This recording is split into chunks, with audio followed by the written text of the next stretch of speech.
Hi, it's Dr. Samantha Brody from drsamantha.com and curator of glutenfreeportland.org. Big news today from the FDA, a new regulation that requires less than 20 parts per million of gluten to be present in food before it can be labeled gluten-free.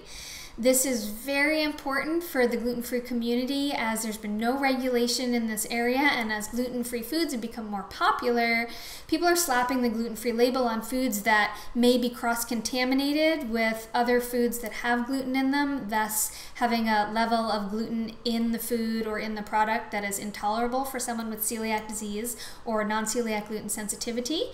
It's important for people to know a few things, though, about this label and this regulation.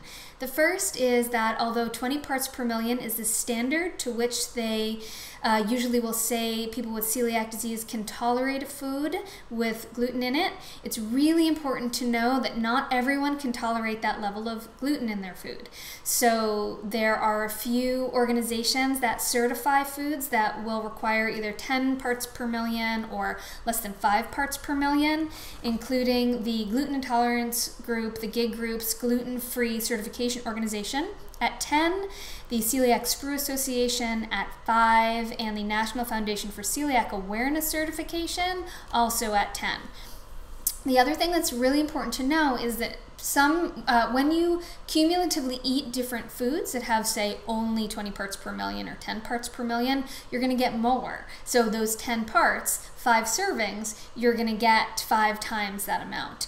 So if you are sensitive to gluten, very sensitive to gluten, or you have celiac disease, what you can tolerate may not be that 20 parts per million. So it's really important for you to understand at what level you can tolerate foods before it actually makes you ill or causes you symptoms.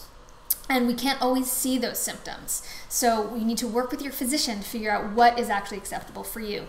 The easy answer is to stay away from packaged foods entirely and to eat foods you know to be naturally gluten-free.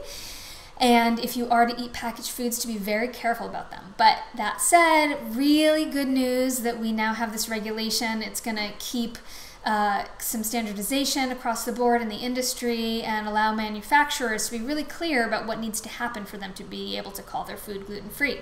If you have any questions, please feel free to post them below this video and I will answer them. Thanks. Have a great day.